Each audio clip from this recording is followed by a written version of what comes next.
तो आज के वीडियो में देखेंगे 9 क्लास का मैथ सेकेंड चैप्टर का MCQ। पहला चैप्टर कंप्लीट हो गया है, ना देखो तो प्ले लिस्ट में जा करके देख लीजिएगा, ठीक है।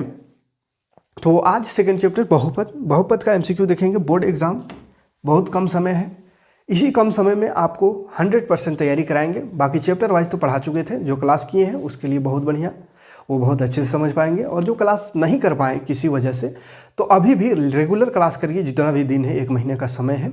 अगर रेगुलर क्लास करते हैं, सभी क्लास को करते हैं, तो 100% गारंटी है कि आप आसानी से मतलब अच्छे मार्क्स से पास कर जाओगे, ठीक है। क्योंकि पूरा 100% तैयारी आपको इसी 1 मंथ में कराएंगे। तो चलिए, बहुपद चैप्टर का नाम है। तो सबसे पहले क्या क्या क्वेश्चन इससे पूछ सकता है बहुपद, इंग्लिश में इसको पोलिनोमियल कहते हैं, पोलिनोमियल। क्वेश्चन क्या क्या बन सकता है इससे और कैसा कैसा क्वेश्चन आ सकता है, सभी टाइप का क्वेश्चन को देखेंगे। तो सबसे पहले तो बहुपद को समझ लेते हैं, क्योंकि बहुपद चैप्टर का नाम है, तो बहुपद से ही बहुत सारा रिलेटेड क्वेश्चन मिलेगा, है ना, बोर्ड एग्जाम में। तो इधर आपको क्वेश्चन दिखते चलेगा, इधर समझाते चलेंगे। तो सबसे पहले बहुपद समझते हैं। बहुपद होता क्या है? क्वेश्चन एक सबसे सिंपल क्वेश्चन कह सकता है, निम्न में से कौन बहुपद है, या निम्न में से कौन बहुपद नहीं है। पहला क्वेश्चन ही बनता है बहुपद से। तो समझ लेते हैं थोड़ा सा बहुपद को। तो बहुपद एक ही बात को याद रखना, जिसका चर का घात पूर्ण संख्या हो, ठीक है, पूर्ण संख्या।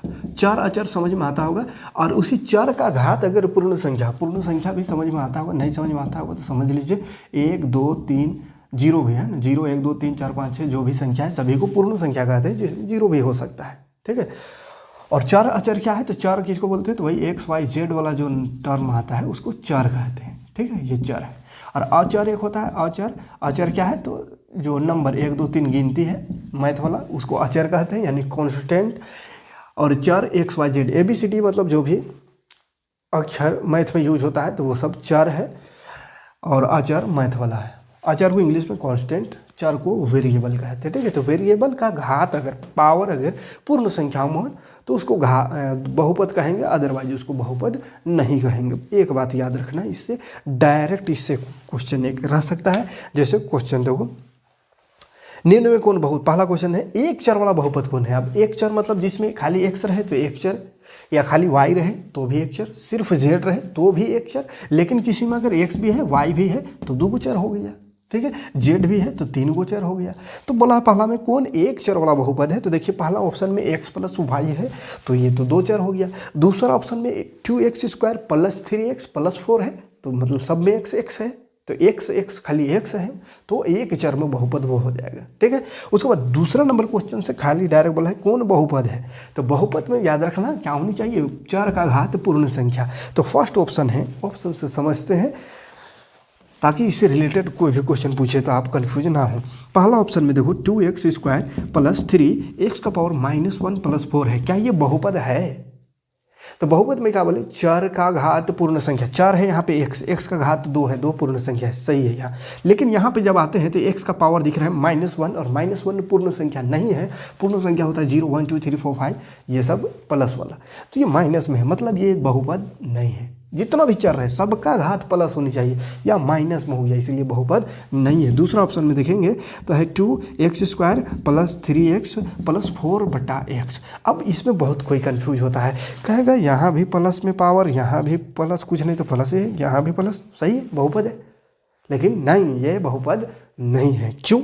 तो देखो, आप घात वाला क्वेश्चन पढ़े होंगे, घात और घातांक वाला चैप्टर पढ़े होंगे, तो उसमें देखोगे कि ये नीचे जैसे x है, तो इसको अगर ऊपर ले जाएंगे तो माइनस हो जाता है। जैसे 4 ऊपर है, ये ऊपर ले जाएंगे इसको तो इसका पावर माइनस में आ जाता है, -x। मतलब ये कहने का मतलब दिख रहा है 4/x प्लस में, लेकिन इसको अगर ऊपर ले जाएंगे तो ये माइनस में है। x का घात क्या है? -1 है। x का घात क्या? -1। तो ऐसा बट्टा में कोई रहे तो उसको ऊपर लिख देना है, तो ऊपर जैसे लिखेंगे तो माइनस हो जाएगा, तो माइनस हो जाएगा, मतलब ये भी बहुपद नहीं है, ठीक है। तो बट्टा में अगर चर है, हाँ, फिर बट्टा में अगर 2 3 4 5 रहे तो उससे कोई मतलब नहीं, हमको तो चर में ना चाहिए पूर्ण संख्या। तो ये तो अचर है, तो ये नीचे रहे कि माइनस, अगर कहीं पे 3 का पावर -3 भी रहे तो कोई दिक्कत नहीं, वो बहुपद हो सकता है। क्योंकि हमको गिनती वाला का पावर से मतलब नहीं, हमको पावर से मतलब है कौन सा पावर से? तो XYZ का पावर से, ठीक है। तो XYZ में प्लस होनी चाहिए थी, माइनस में आ गया, इसलिए ये बहुपद नहीं है। तीसरा नंबर ऑप्शन इसी का 2 एक्स का पावर 5 प्लस 3 एक्स का पावर 4 प्लस 4x प्लस 3। इसमें देखो कहीं पे भी x 3 जगह है, एक जगह 5 पावर, एक में 4, एक में कुछ नहीं तो 1, सब प्लस में है, मतलब ये बहुपद है। एक और ऑप्शन इसको तो भी समझ लेते हैं ऑप्शन, ताकि क्वेश्चन कुछ भी रहे कंफ्यूज नहीं होना। यहाँ पे देखो, यहाँ पे रूट है क्या, ये बहुपद है, तो बहुपद तो ये हो गया। अब ऑप्शन में तो एक ही सही होगा, तो ये अगर बहुपद हो गया तो ये फिर नहीं है, तो क्यों नहीं है।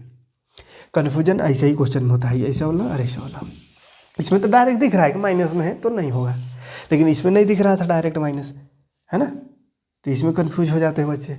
और इसमें भी माइनस नहीं दिख रहा है, तो सिर्फ माइनस ना दिखे या सिर्फ माइनस में ना रहे तो इसका मतलब वो बहुपद थोड़ी है। बहुपद मतलब क्या कि यही सब होना चाहिए पावर में। तो यहाँ पावर में तो 2 ठीक है, यहाँ पावर में कुछ नहीं तो 1 ठीक है, लेकिन ये जो x में रूट लग गया, रूट मतलब क्या होता है, पावर आधा, पावर हाफ को ही रूट कहते हैं।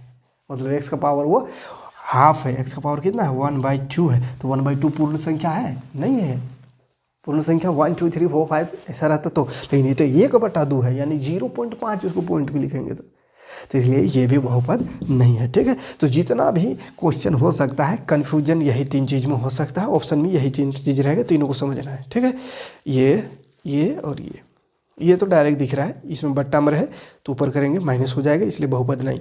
ये रूट में रहे तो भी बहुपद नहीं, सिंपल ऐसा रहे तो बहुपद। ठीक है, तो ऐसा भी क्वेश्चन पूछेगा इससे घुमा के कि निम्न में कौन बहुपद नहीं है ना, 3 गो बहुपद दे देगा, 1 नहीं रहेगा, तो पहचानना है। ठीक, तो ऐसा क्वेश्चन उम्मीद करेंगे बन जाएगा। अब देख लीजिए क्वेश्चन आपको दिखा दे रहे हैं। देखिए क्वेश्चन, निम्न में कौन एक चर में बहुपद बोला है, मतलब एक ही चर होना चाहिए। तो पहला option 4x² plus -3x plus 7 है, तो सिर्फ x दिख रहा है, मतलब एक चर में बहुपद है। बाकी दूसरा में रूट t दिख रहा है और t दिख रहा है, तो वो भी एक ही चर है, लेकिन बहुपद ही नहीं है क्योंकि t में रूट लगा हुआ है, देख लीजिए। ठीक है, फिर तीसरा ऑप्शन में बट्टा में y है, 2/y, तो बट्टे में है, मतलब वो भी बहुपद नहीं है। तीसरा में 1/x है, चौथा में, तो वो भी बहुपद नहीं है। ठीक है, तो ध्यान रखना है सबको, बहुपद कौन है कौन नहीं है।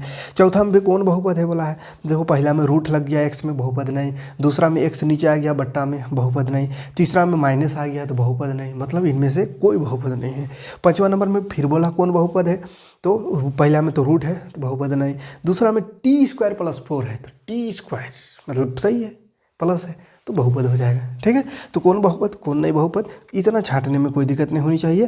पूरा देख लीजिए, सब क्वेश्चन यहाँ से दिख रहा है जहाँ तक 16 नंबर 15 नंबर तक, 15 को क्वेश्चन खाली बहुपद है कि नहीं है ये बताना है, तो इतना तो बता लीजिएगा, उम्मीद करेंगे। अब दूसरा चीज़ को समझते हैं, इससे और क्या क्वेश्चन होगा।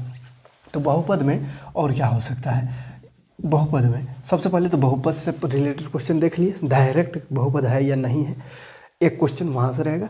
अब देखो बहुपद में कितना पद के हिसाब से इसको बांटते हैं, तो एक होता है जिसमें एक ही पद हो तो एक पदी कहते हैं, जिसमें 2 पद है तो उसको द्विपदी कहते हैं, जिसमें 3 है तो त्रिपदी कहते हैं। ठीक है, तो इससे एक क्वेश्चन रह सकता है, एक पदी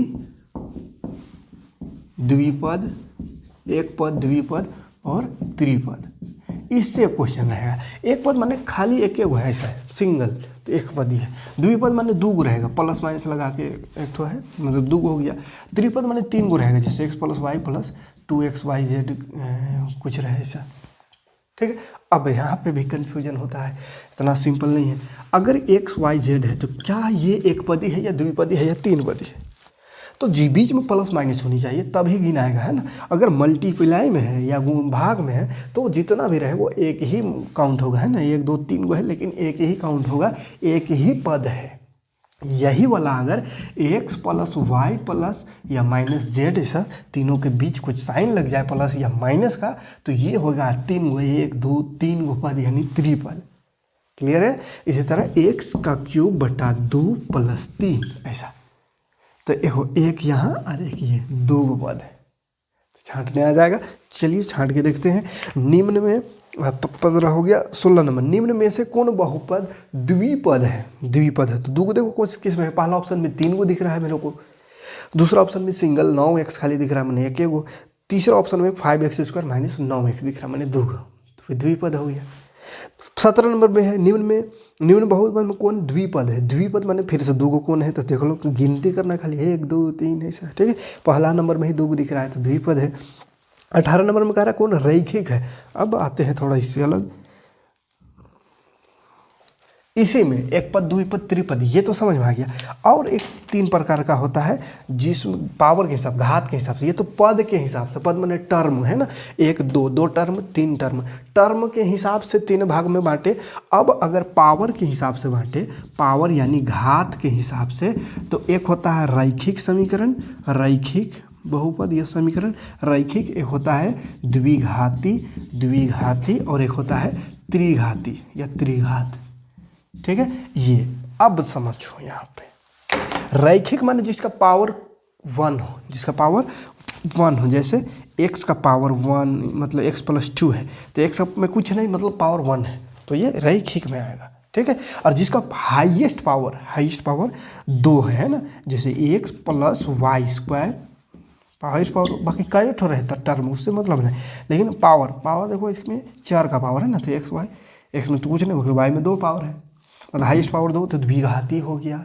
त्रिघाती में भी वही पावर होना चाहिए बड़ा से बड़ा 3 है ना, बाकी स्क्वायर में भी रहे या कुछ और भी रहे, इधर कितना नंबर है मतलब नहीं, हमको पावर देखना, पावर इधर तो पावर नहीं, यहाँ 2 है, यहाँ 3, हाईएस्ट 3 है तो त्रिघाती, हाईएस्ट 2 है, बड़ा से बड़ा पावर 2 है द्विघाती, अगर हाईएस्ट एक ही है तो रैखिक। ठीक है, और अगर 3 से भी ज़्यादा हो जाए तो वो कुछ घात नहीं, ठीक, मतलब बहुत घात हो जाता है उसको, तो उसका कोई नाम नहीं है। क्लियर है, कोई दिक्कत नहीं। रैखिक, द्विघात, त्रिघात, तो इससे भी क्वेश्चन देख लेते हैं, पहले समझते हैं कौन नंबर क्वेश्चन में है। 18 से 18 नंबर देखो, कौन रैखिक है बोला, रैखिक माने जिसमें पावर नहीं होगा। पहला नंबर में दिख रहा है स्क्वायर, दूसरा नंबर में क्यूब दिख रहा है, तीसरा में भी क्यूब दिख रहा है, तो वो सब तो रैखिक नहीं। चौथा ऑप्शन में खाली दिख रहा है x + 1 माने कोई पावर नहीं, मतलब रैखिक है। 19 नंबर में कौन द्विघाती है, द्विघात माने जिसका हाईएस्ट इस पावर 2 होगा, तो देखो तीसरा ऑप्शन में वैसा है, बाकी में पहला में 3 है, दूसरा में सिर्फ x है, मतलब कोई पावर नहीं, चौथा में भी कोई पावर नहीं, दूसरा नंबर में हाईएस्ट पावर 2 है, तो वो द्विघाती हो गया। फिर 20 में भी द्विघाती कौन, फिर त्रिघाती कौन, त्रिघाती कौन, तो इस तरह से 22 नंबर तक क्वेश्चन हो गया। उसके बाद इसी से रिलेटेड क्वेश्चन घात से ही अगर पूछे, एक तो ऐसे पूछ सकता है कि कौन द्विघाती, कौन त्रिघाती, कौन रैखिक, ऐसा क्वेश्चन हो गया। अब बोलेगा इसका घात कितना है, तो कैसे होगा देखते हैं। क्वेश्चन क्या कहेगा, इसका घात कितना है। ठीक है, जैसे एक क्वेश्चन है 23 नंबर ही ले लेते हैं, 5x³ + 4x² + 7 है, ये क्वेश्चन है। बोलेगा घात कितना है, तो घात जब पूछे ना बाबू, तो सबसे बड़ा घात को लिखना है। ठीक है, घात तो यहाँ 2 भी है, 3 भी है, यहाँ कुछ नहीं तो 1 भी है, तो 3 को घात है, तो किसको लिखे, तो सबसे बड़ा वाला को लिखते हैं। तो सबसे बड़ा कौन, 1 2 3 सबसे बड़ा, तो इसका घात हो गया 3। ठीक है, तो घात पूछे तो लिख देना है, कोई दिक्कत नहीं होनी चाहिए। 24 नंबर में भी घात पूछा है 4y² का, तो y² माने क्या है, स्क्वायर माने क्या है, 2 घात इसका है। ठीक है, एक तो फिर होगा इसे 5t - √7, इसका बोला घात, तो हमको x y में देखना, माने ABCD वाला में, तो t है यहाँ, तो t का घात कुछ नहीं तो 1, तो 1 आंसर। ठीक है, तो घात पूछे तो बता दीजिएगा, कोई दिक्कत नहीं। हाँ, 30 नंबर तक घात पूछा है। 31 नंबर देखो, थोड़ा सा क्वेश्चन को घुमाने का कोशिश, और ये बहुत ही इम्पोर्टेंट क्वेश्चन, याद रखना है। अच्छों का यहाँ पे दिमाग काम नहीं करता है। शून्य बहुपद की घात क्या होगा, यहाँ पे देखो, शून्य बहुपद की घात क्या है, बहुत इंपॉर्टेंट क्वेश्चन, अच्छे यहाँ पे फंस जाते हैं। शून्य बहुपद कहते किसको है, तो शून्य बहुपद माने शून्य पद एक ओठो नहीं होनी चाहिए, तो शून्य मतलब शून्य ही तो शून्य बहुपद है। अब फिर शून्य अगर है तो फिर ये बहुपद कैसे है? क्या शून्य बहुपद है? तो बिल्कुल है। क्यों है, कैसे है? तो देखो, बहुपद का हम जो डिफिनेशन लिखाए थे अभी लिखे थे शुरू में, उसमें क्या लिखे थे कि चर का घात पूर्ण संख्या होनी चाहिए। तो ऐसा कर सकते हैं, इसमें x का पावर 0 लगा सकते हैं। अगर ये 0 है तो 0 को गुना करके x का पावर 0, आप किसी भी संख्या का पावर 0 करने से 1 होता है, तो 0 और 1 गुना करेंगे तो 0, मतलब ये 0 को ही हम लिख सकते हैं x का पावर 0, या ऐसा भी तो लिख सकते हैं 0 गुना एक्स का पावर 1 भी लिख सकते हैं, तो एक्स का पावर 1 आ गया, मतलब ये बहुपद। ठीक है, क्या बोले कि चर का घात होनी चाहिए, तो चर का घात देखिए 1 आ गया, बहुपद।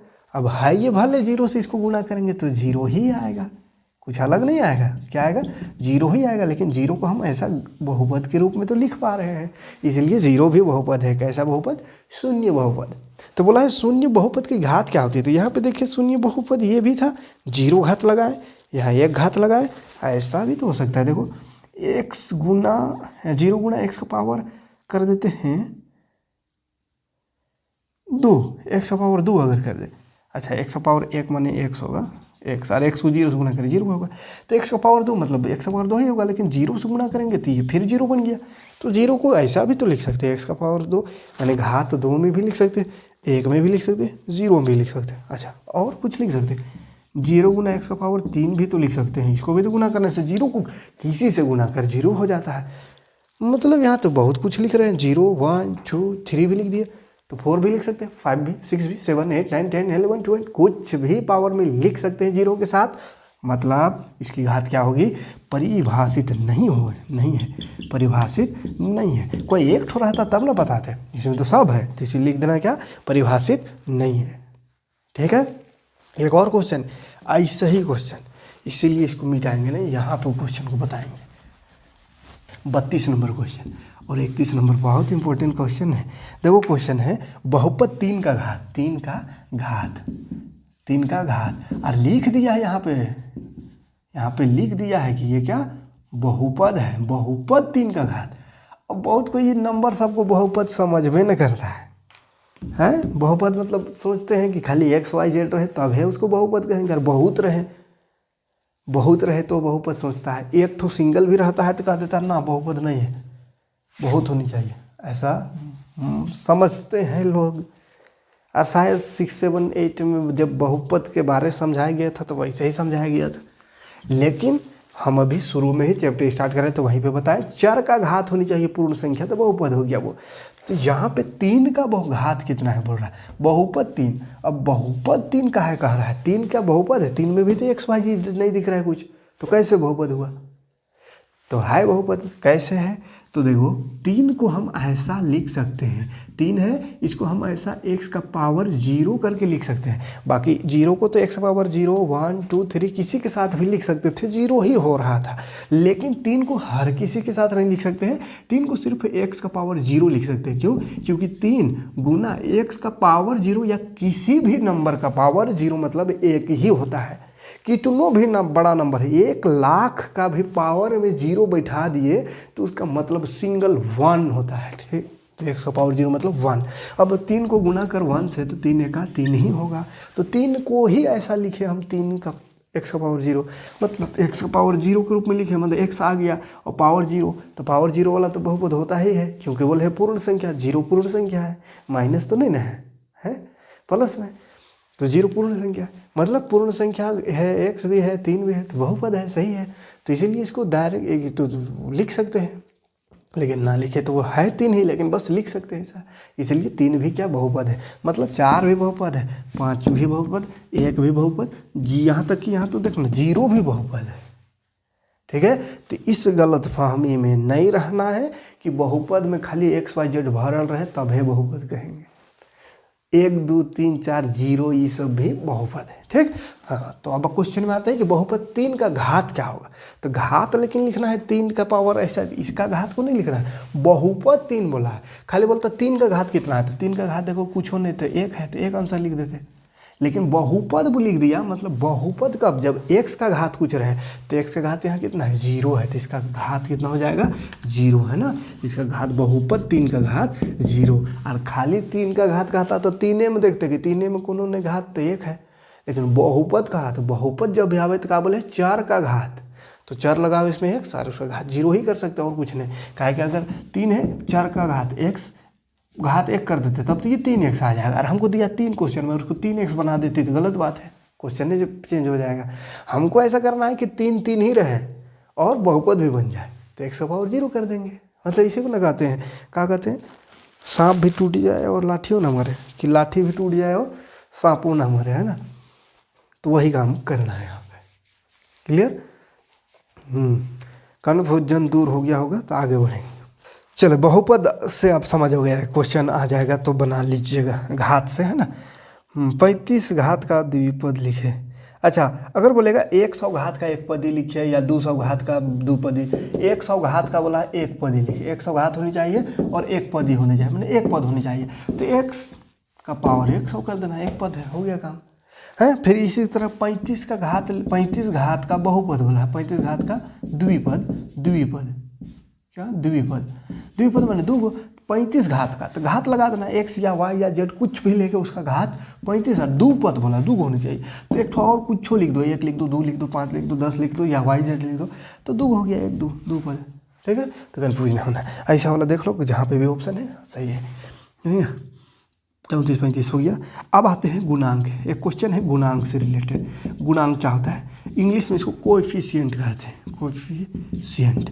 ये कोएफिशिएंट क्या होता है, गुणांक क्या होता है, इसको समझते हैं।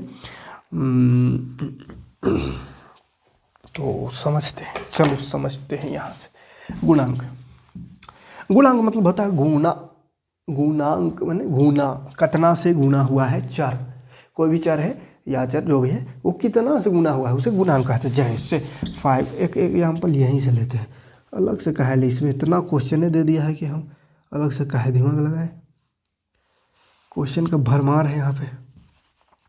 2x³ - 5x² - 3 + 3, हाँ ये क्वेश्चन है, मान के चलिए गुणांक माने कितना से गुना हुआ है। अब हम देखो यहाँ पे अगर कहें x³ का गुणांक, ध्यान से सीखिएगा, x³ का गुणांक कौन है, तो x³ को खोजना है यहाँ पे, तो खोजे तो हमको यहाँ पे मिला x³ का गुणांक, यानी x³ किससे गुना हुआ है, कोफिशिएंट ऑफ x³ किससे गुना हुआ, देख x³ 2, यहाँ 2 है, मतलब 2 से ये गुना हुआ है, 2 से, तो हो गया 2 आंसर। अगर बाय द वे क्वेश्चन में कहा देता ना x² का हमको गुणांक बताओ, किसी का भी पूछ सकता है, या सब्जेक्टिव रहेगा तो सबका पूछ देगा, है ना। तो यहाँ x² का गुणांक बताओ, तो फिर कुछ नहीं देखना है, इधर उधर कुछ नहीं देख, खाली x² देख, x²। अब देखो x² में कितना गुना हुआ, तो 5 है, 5 माइनस भी है, तो लिखेंगे x² का गुणांक -5। अगर कह देना x का बताओ, x का गुणांक बताओ, तो x खोज, यहाँ x देख, वहाँ कितना गुना हुआ है, 3 माइनस में है, लिख दो, माइनस को नहीं छोड़ना है, ठीक है, कोई दिक्कत नहीं। अच्छा ये तो हो जाएगा, इस तरह का क्वेश्चन जितना है हो जाएगा। कहीं पर है π/2 x², और बोले x² का गुणांक, तो π/2 आंसर है, तो मतलब जो भी जिससे भी गुना हुआ वो उसका वही आंसर। अगर कहीं ऐसा लंबा सा रह ले,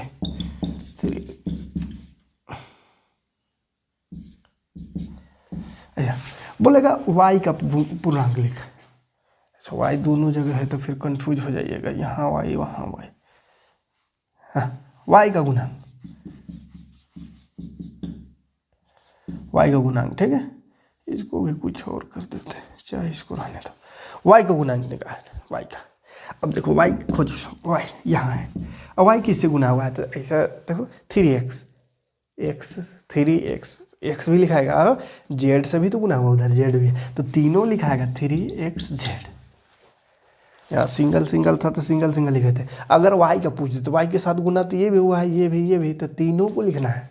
अगर बोलते गुणांक निकाल किसका, yz का गुणांक, yz का, तब yz का गुणांक माने ये दोनों खाली बच गया, तो 3x, क्लियर है। अगर बोल दिया x y z का एक के साथ, तो 3 खाली होगा, ठीक। तो ये गुणांक से रिलेटेड क्वेश्चन आपको नजर आ रहा होगा, बहुत सारा देख लीजिए, प्रैक्टिस कीजिए, है ना। इसका गुणांक, उसका गुणांक, इसका गुणांक, इसका गुणांक, पूरा भरा पड़ा है गुणांक वाला क्वेश्चन। लेकिन एक थोड़ा सा यहाँ कन्फ्यूज हो सकते हैं ऐसा क्वेश्चन में, कैसा में, तो देख ले। 40 नंबर क्वेश्चन में एक दिख रहा है हमको कि ऐसा क्वेश्चन है, बोला x² का गुणांक नहीं। अब यहाँ पे दिक्कत हो सकता है, अब ये x² का गुणांकारी क्वेश्चन है, इसमें x² है, ये नहीं है ना, नहीं है, तो x² का गुणांक बोला है, x² है ये नहीं, तो क्या करे भाई, है ये नहीं तो भाई 0 गुणांक होगा, क्या होगा 0, है ही नहीं तो क्या 0 होगा, तो 0 लिख देना है सर। एक और ऐसा ही डेंजर क्वेश्चन है 42 नंबर, y+2 का होल स्क्वायर बोला है, आई बोला है इसमें y का गुणांक वाई का गुणांक। अब गुणांक यहाँ पे डायरेक्ट काम करिएगा तो हो जाएगा दिक्कत। ये प्लस बी का होल स्क्वायर दिया हुआ है ना, वाई प्लस 2 का होल स्क्वायर, तो इसको डायरेक्ट वाई का इधर नहीं देखना है कि वाई में कुछ नहीं तो एक है एक आंसर ना। पहले ये फॉर्मूला में दे दिया तो फॉर्मूला को तोड़ लो। ये कौन फार्मूला लगेगा इसमें, ए प्लस बी का होल स्क्वायर, तो इसको प्रसारित कर लेना है इस फार्मूला में। पहले फार्मूला क्या होता है, A square plus 2ab plus B square. तो ए की जगह वाई है तो Y square plus 2ab, 2a है वाई, बी है 2 प्लस बी स्क्वायर, बी है 2 स्क्वायर।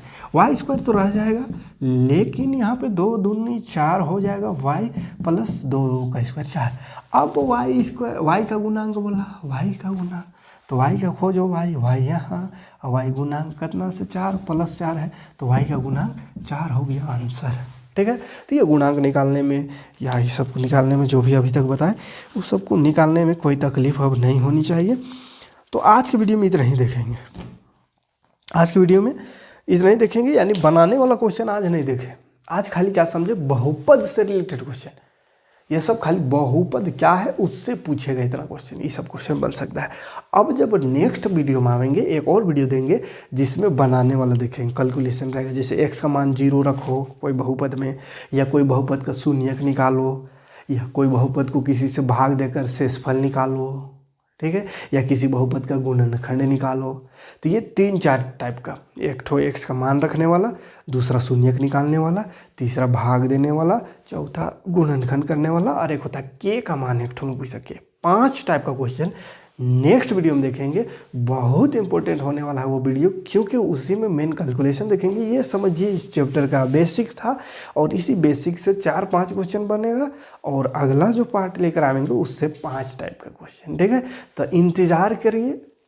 नए हो तो चैनल को सब्सक्राइब करिए, बेल का आइकन को प्रेस करके नोटिफिकेशन ऑन कर लीजिए, ताकि कोई भी वीडियो मिस ना हो। क्योंकि वीडियो मिस हुआ, एक भी वीडियो मिस हुआ तो समझो कि 5-7 नंबर कट गया।